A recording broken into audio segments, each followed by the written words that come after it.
Good morning students.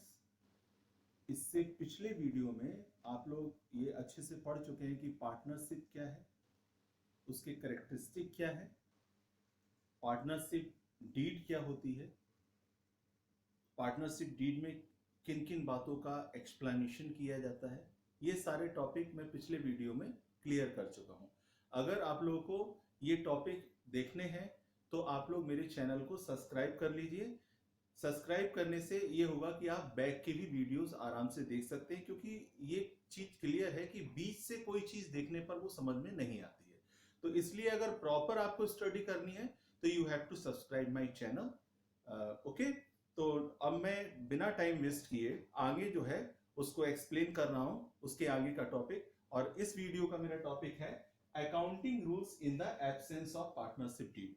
अभी हम लोगों ने क्लियर किया था कि एक पार्टनरशिप के लिए पार्टनरशिप डीड का होना बहुत जरूरी है, क्योंकि अगर कोई भी डिस्प्यूट होता है मान लीजिए, तो उस डिस्प्यूट का जो क्लियरेंस होता है वो पार्टनरशिप डीड से ऑटोमेटिकली हो जाता है, लगभग हो जाते हैं डिस्प्यूट जो क्लियर है। लेकिन अब बात ये होती है कि हमने ये भी पढ़ा है कि पार्टनरशिप इज एन एग्रीमेंट, केवल एक एग्रीमेंट है। तो वो एग्रीमेंट हमने ऑरल भी हो सकता है हमारा और रिटिन भी हो सकता है एग्रीमेंट।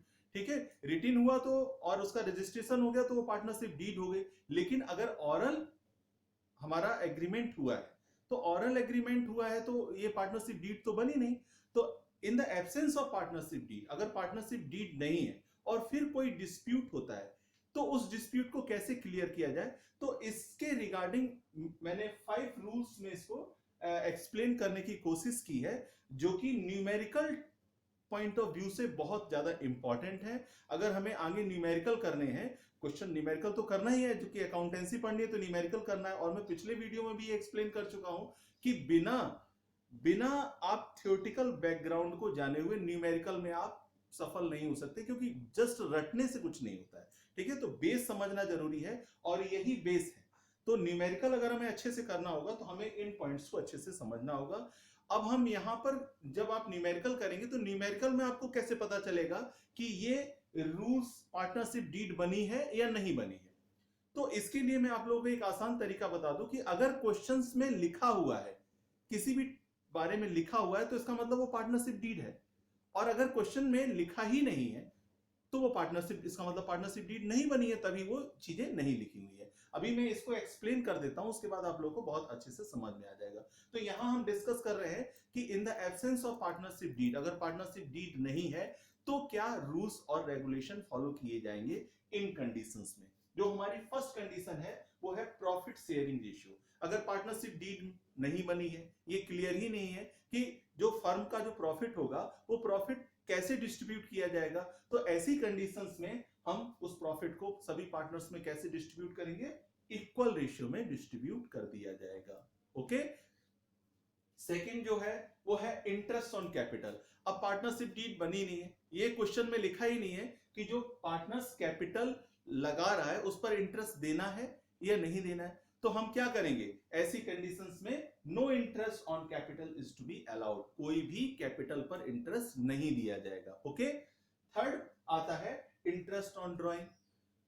इंटरेस्ट ऑन ड्रॉइंग के बारे में, अगर पार्टनरशिप डीड साइलेंट है, कुछ नहीं बोल रही है, या पार्टनरशिप डीड बनी ही नहीं है, तो no interest on drawing is to be charge. Interest on drawing charge नहीं किया जाएगा। अगर पार्टनर्स ड्राइंग करता है तो उससे कोई भी इंटरेस्ट का पैसा नहीं लिया जाएगा। Okay, salary and commission to partner. अब बात आती है कि in the absence of partnership deed, partnership deed में सैलरी के बारे में या कमीशन के बारे में, या पार्टनरशिप डीड बनी ही नहीं है, कुछ नहीं कहा जा रहा है, तो ऐसी कंडीशन में किसी भी पार्टनर को कोई भी सैलरी नहीं दी जाएगी और कोई भी कमीशन नहीं दिया जाएगा। Okay, not allowed. Interest on loan given by a partner to a firm. अगर एक partner, sorry, interest on loan given by a partner to the firm, अगर फर्म को कोई पार्टनर लोन देता है, ओके, फर्म को कोई पार्टनर अगर लोन देता है तो उस लोन पर कितना इंटरेस्ट चार्ज किया जाएगा, ये पार्टनरशिप डीड में है ही नहीं, या in the absence of partnership deed, partnership deed बनी ही नहीं है, तो क्या करेंगे आप, तो ऐसी कंडीशंस में हम जो भी फर्म लोन लेगी पार्टनर से, उस लोन का 6% पर एनम की रेट से उसे इंटरेस्ट पे करना होगा पार्टनर को। ओके, तो ये कुछ न्यूमेरिकल पॉइंट ऑफ व्यू से कुछ पॉइंट्स मैंने बनाए हैं जिनको लर्न करना और लर्न नहीं करना, उसको समझना आपके लिए बहुत ज्यादा जरूरी है, क्योंकि लर्न करने से ज्यादा फोकस हमें समझने पर करना है, क्योंकि समझने से चीजें बहुत अच्छे से समझ आ जाती हैं, और लर्न करना मेरे हिसाब से बस वही रहता है जैसे एक बिना चिनाई के जो जो बिल्डिंग तैयार की जाती है, तो उसमें से अगर एक ईंट हमने निकाली तो सारी बिल्डिंग गिर जाती है। तो उसी तरह से ये भी है, अगर हम लर्न करते हैं और कोई भी एक स्टेप हम भूल जाते हैं तो फिर आगे का हमें ध्यान ही नहीं आता है। तो लर्न करने से ज्यादा हमें समझने पर फोकस करना होगा। तो आप लोग समझने की कोशिश कीजिए, और ये जो सारे मैंने पॉइंट्स बताए हैं ये मैं डेफिनेटली बता रहा हूं आप लोगों को कि जब आप न्यूमेरिकल करने बैठेंगे तो इन सारे पॉइंट्स की आपको जरूरत पड़ेगी, और उस समय इसकी इंपॉर्टेंस आप लोगों को समझ में आएगी। तो ये बीच बीच में से वीडियो ना देखें, चैनल को पूरा सब्सक्राइब करें, और स्टार्टिंग से लेके अब तक की सारी वीडियोस अच्छे से देखेंगे तो ये टॉपिक मैंने वन बाय वन करके अच्छे से एक्सप्लेन किया है। Okay student, thank you, have a nice day. Okay.